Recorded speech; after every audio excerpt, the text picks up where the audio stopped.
ভয়ঙ্কর এই কাজটি যারা করেন তারা হলেন প্যারা কমান্ডো, ডাকনাম চিতা, যাদের ভয়ঙ্কর সব অপারেশনসের মধ্যে একটি হলো এই প্যারা জাম্প। জাম্পের আগে সর্বপ্রথম ধাপটি হলো প্যারাশুট ফোল্ডিং, কেননা এই ধাপের উপরেই নির্ভর করে প্যারাশুট খুলবে কিনা। দেখতে যতটা হালকা মনে হয় ঠিক অতটা কিন্তু হালকা না, প্রায় 18 কেজি, ভালোই ভারী। যদিও এই প্যারাশুট বহন করতে পারে 185 কেজি পর্যন্ত ওজন। ফোল্ডিং এর সময় 7টি ধাপে দেওয়া হয় একটি একটি করে 7টি চেক। দক্ষ জাম্প মাস্টার ও রিগার তদারকি করেন একটি একটি করে 7টি চেকই। একে বলা হয় ফোল্ডিং চেক।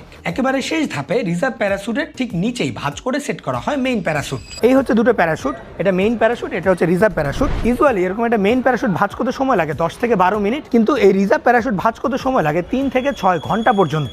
গোছানো প্যারাশুট এবার আনা হয় রিপোর্টিং লোকেশনে। এখানে সবগুলো আনলোড করে অ্যারেঞ্জ করা হয় চেক করার জন্য। একে বলা হয় অ্যারেঞ্জ চেক। ঠিকমতো অল্টিমিটার থেকে শুরু করে হেলমেট, প্যারাশুট ও অন্যান্য ডিভাইস শরীরের সাথে সেট করার পর্বটা শেষ করে ফেলতে হয় এখানেই। এর পরপরই দেওয়া হয় আরেকটি চেক, একে বলা হয় ওয়ারিং চেক। মাঝে মাঝে কমান্ডোদের মনোবল বাড়াতে দেখতে আসেন ব্রিগেড কমান্ডার নিজেও। এমনকি গ্রাউন্ডের সর্বশেষ পরিস্থিতি সম্পর্কে পাথফাইন্ডার হিসেবেও ধারণা দেন তিনি। ফাইনালি তারা প্রস্তুত হলে শুরু হয় বিশেষ দোয়ার পর্ব, যেখানে আবারও মনে করিয়ে দেয় সৃষ্টিকর্তার প্রতি তাদের অগাধ বিশ্বাস এবং প্রমাণ করিয়ে দেয় তাদের শক্তিশালী ইমানি পরিচয়। দোয়া মোনাজাত শেষে কমান্ডোরা একে একে এগিয়ে যান এয়ারক্রাফটের দিকে। আজ এখানে এয়ারক্রাফট হিসেবে ব্যবহৃত হচ্ছে আর্মি এভিয়েশনের কাসা C-295W। অত্যাধুনিক এই উড়োজাহাজ বাংলাদেশ সেনাবাহিনীতে যুক্ত হয় 2017 সালে। তবে প্রয়োজন বা কাজের ভিন্নতা এবং ক্যাপাসিটির উপর নির্ভর করে এই এয়ারক্রাফট হয়ে থাকে বিভিন্ন সময়ে ভিন্ন ভিন্ন। একে একে সবাই এয়ারক্রাফটে উঠে গেলে দেখা হয় জাম্প প্ল্যান অনুযায়ী প্রত্যেকে ক্রমানুসারে ঠিকঠাক ভাবে উঠেছে কিনা। চেক শেষে পালা র্যাম্প ডোর ক্লোজ করে দেওয়ার। স্টার্ট দিয়ে আস্তে আস্তে এগিয়ে যেতে থাকে এয়ারক্রাফট।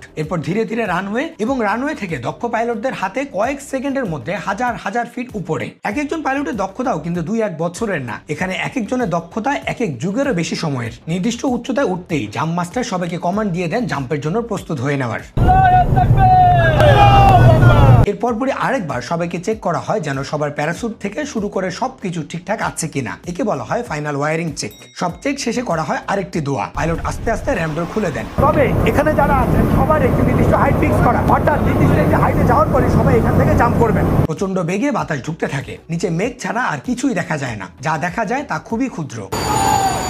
নির্দিষ্ট সময়ে বেজে ওঠে অ্যালার্ম। জাম্প মাস্টারের ফাইনালে গো কমান্ডে একে একে আল্লাহু আকবার বলে জাম্প করা শুরু হয় প্রত্যেক কমান্ডোর। পাতলা তুলার মতো ভাসতে থাকেন এক একজন। বাতাসে প্রচন্ড বেগে মাটিতে পড়তে থাকেন সবাই। ফ্রি ফলের এ পর্যায়ে বিভিন্ন কায়দায় এক একজন কমান্ডো প্রচন্ড স্পিডের মধ্যেই কন্ট্রোল করতে থাকেন নিজেকে। ভয়ঙ্কর এই মুহূর্তে নিজের প্রতিটি ইন্দ্রিয় সজাগ রাখতে হয় প্রতিটি সেকেন্ডেই। এর মধ্যেই মাঝ আকাশে খুলতে হয় প্যারাশুট। যাদের ফ্রি ফায়ার খেলতে খেলতে অভ্যস্ত তাদের জন্য নিচ থেকে দেখতে এই দৃশ্য বেশ পরিচিত লাগে। ওনাদেরকে দেখে খুব কাছ থেকে জাম্প করছে মনে হলো। এক একজন জাম্প করছেন 10 থেকে 12 হাজার ফিট উপরে উচ্চতা থেকে। কমান্ডোরা তাদের বহুদিনের দক্ষতায় নিরাপদে একে